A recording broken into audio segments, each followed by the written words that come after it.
Just one day after we found out that Queen of England is battling a COVID infection of her own, UK Prime Minister Boris Johnson announced Monday he's ending pandemic restrictions in Britain. Johnson announced he's lifting the remaining legal restrictions and telling his country it's time to live with the virus. It means contact tracing will end and anyone who tests positive will not be legally obligated to isolate.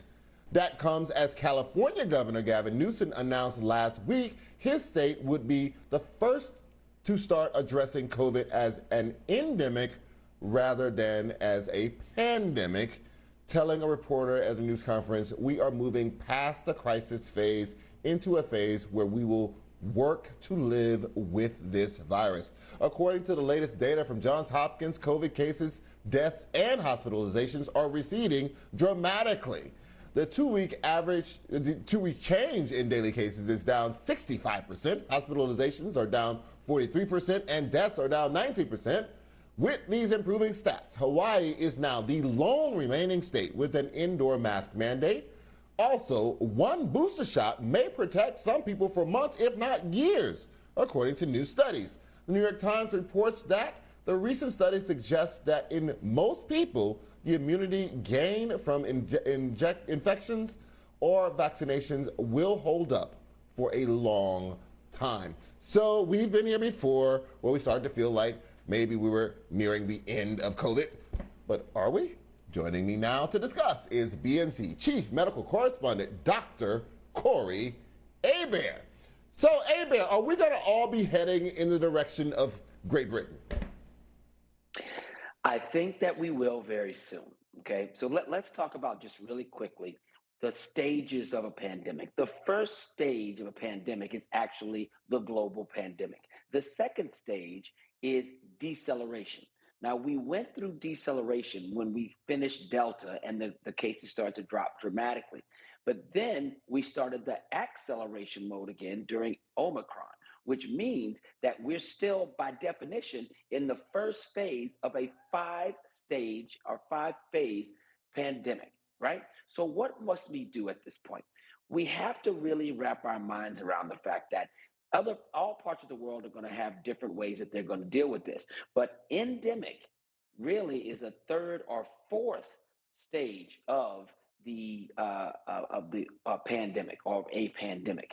And so we're kind of skipping a stage of deceleration, which I think whenever you kind of don't do things in order, you kind of tend to have some problems. So just to be very clear, the numbers are going down, the cases are going down, but the cases went down by 66%, but the deaths only went down by 19%.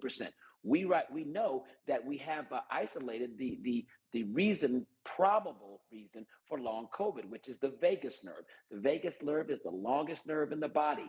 It's called vagus because that's Latin for wanderer. So if you actually have an inflammation of the vagus nerve, you're going to have problems with your GI tract. You're going to have problems with your esophagus. You're going to have problems with your brain. You're going to have problems with your esophagus.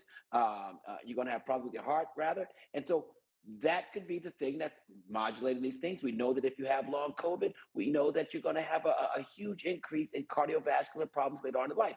So the issue at this point, Charles, more than anything is, should you still wear the mask? Should you still act like we're in a pandemic? And because African Americans have been so affected by COVID, I would say for African Americans, let's just hold on, do what we need to do, wash up, mask up, separate, and vaccinate for a little while longer, because we cannot afford to go back to where we were. All right, Hébert, I take your point on long COVID. I rebuke you, however, for saying that we're still in the first phase of the pandemic. I'm not accepting that.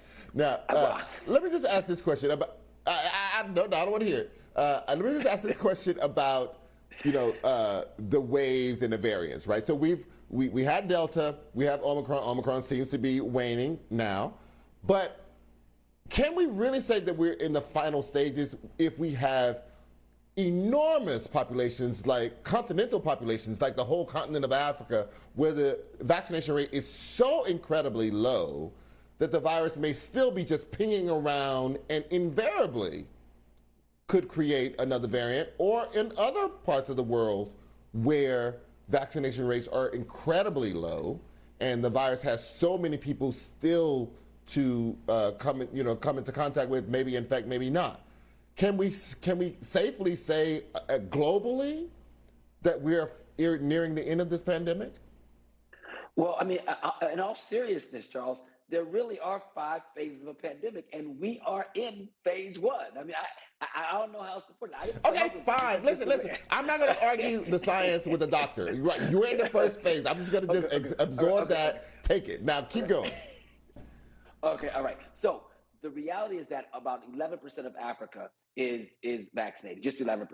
So your point is well taken that the reason why they can have these mutations is because the mutations can only really get into and start affecting countries and continents that aren't vaccinated, because the virus can keep reinfecting and then go dormant and then do what it needs to do to survive, which viruses do, and then reinfect. So what I'm actually thinking is going to happen here, even though we have this super immunity concept now, meaning that if you've had COVID and you've been vaccinated, that's a kind of a super immunity status. So that should last for a very long time.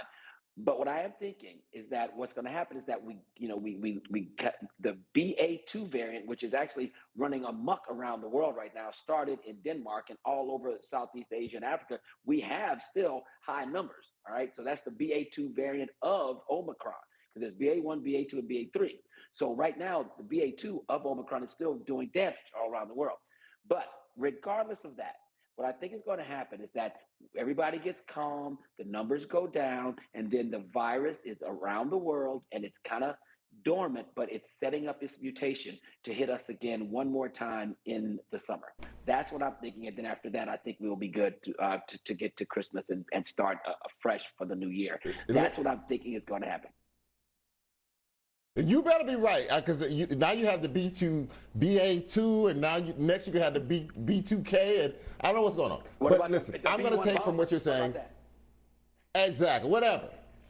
BMW. But I'm going to take from what you're saying a positive note, and I'm going to be optimistic about this. I'm going to cross my fingers, and I'm going to hope that we are near the end of this pandemic. Dr. Corey Hébert, thank you so much for joining us, as always.